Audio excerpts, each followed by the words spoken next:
Okay, let me wipe it clean and try to act like it's all fresh. Oh, we're already recording. What do you know? Oh. Okay. Wow. Welcome to Celebrity Interviews with Paul once again. I have with me Carol Beth Litkouhi. This is our second take. I've never done 2 takes before. You're the first. This is exciting. I screwed up the start-stop button. What do you know? Anyway, Carol Beth is the children's choir director at Lutheran Church of the Master, and most importantly, the mother of Leila and Daniel, the internet's newest stars. How does it feel to be their mom? Well, it's thank you so much. That's very kind of you to say. I'm proud of Leila and Daniel. This has been one of the silver linings of the pandemic for our family, making these worship videos, because prior to COVID-19 and all of this that has happened, Leila and Daniel were pretty camera shy. But now that they're making all these videos, it's really branched them out. They're becoming a lot more confident. They really love watching themselves on the videos afterwards. That's really motivating to them. They love feeling like they're like connecting to all the people out there in the online world. Yep. And they like watching the bloopers. Of course, absolutely. They are a joy. And I always get lots of comments and emails to me thanking having them on and reminding how special they are. So that's been a lot of fun. Their enthusiasm is just infectious. So other than that, how has the pandemic been for you? Well, now that it's summertime, we've gotten more into a bit of a routine. It was a shock to our system at first. It was really hard for us to have to miss all the activities we missed doing in school. The kids were really, really sad to leave their teachers and their friends and be cooped up at home. So we had to try to find ways to kind of do things at home and grow together as a family. So we've looked for lots of ways to do that. And one way is literally growing things, which was rough on me because I don't have a green thumb. I'm really used to killing things. But we bought a bunch of herbs and some cherry tomatoes and different things. And I've had 50-50 success failure rate on that. Like I have some basil and cilantro that's growing, but we grew a bunch of white mold when I tried to make grow mushrooms. It was really gross. The wrong kind of fungus, huh? Yeah. We've been doing a lot more cooking and baking, and I've been making like homemade pasta and homemade pizza on the grill and granola bars that have been really good. So we like eating tasty things and experimenting with our smoker. So sounds good. It's giving you more time to be together, I think, probably in a relaxed way. Yes, definitely.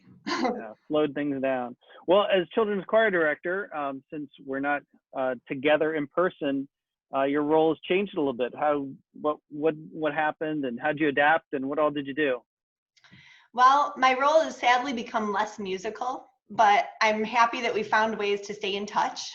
So we've started just having Zoom meetings on Wednesdays during the time when we used to meet for choir. Now we meet on Zoom on Wednesdays. Okay. And I thought that was important because choir isn't only about singing for the kids. It's about just connecting with each other. And I love being able to see their faces and hear their voices and just keep doing that week after week. And well, and through the choir, you've been teaching them all kinds of stories about Jesus and Bible stories and all kinds of stuff like that too. Yes. And basics of the faith. Yeah. Oh, yeah. Yep. So we can continue in that kind of way, at least. Right.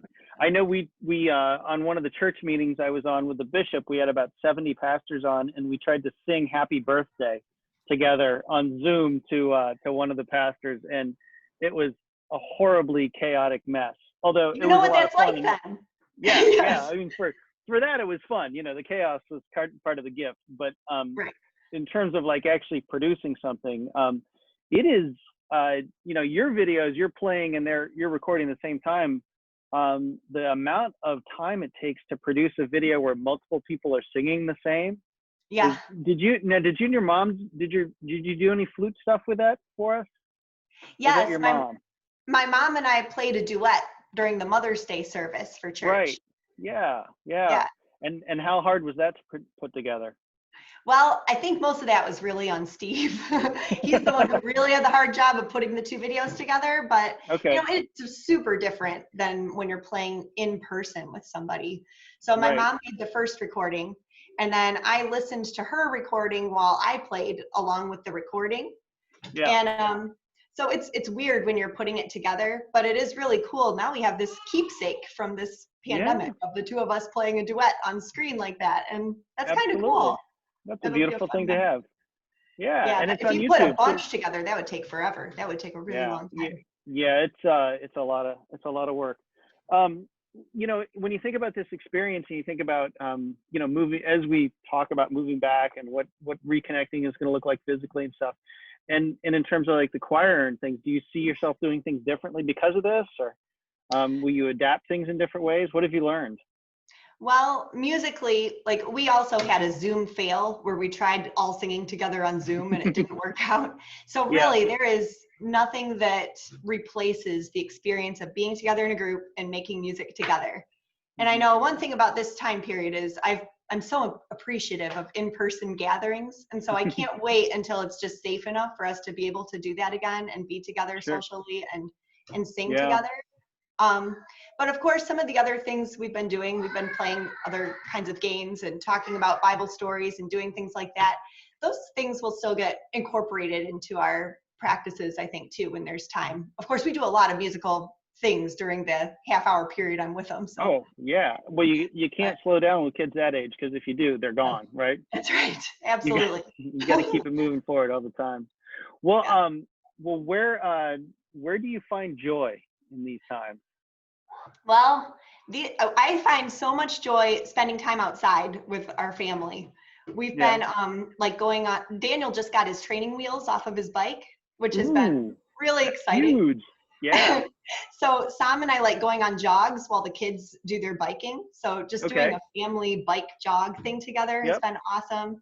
I love like sitting outside under our tree with Sam in our lawn chairs, like sipping a glass of wine and watching our kids play. Like that is so cool because they come up with creative stuff. And another thing is like we've been putting the kids to bed, and then Sam and I will go back out there again and drink some tea and chat about our day, or even like deeper spiritual things too. And it's just like deepens our bond.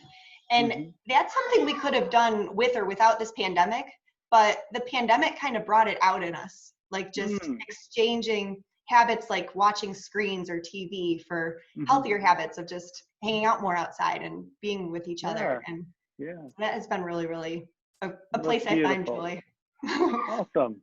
Well, I want to thank you on behalf of the congregation and the children for all the work you do and the ways that you're helping them grow in the faith and learn about Jesus and his love and commitment to us.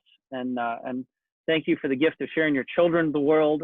Their exuberance is just infectious and joyful. And so thank you for all you do. You are a gift and a blessing. And thank you to Sam for all he does as well. So thank you, Carol Beth. Great having you on Celebrity Interviews with Paul. Thank you so much.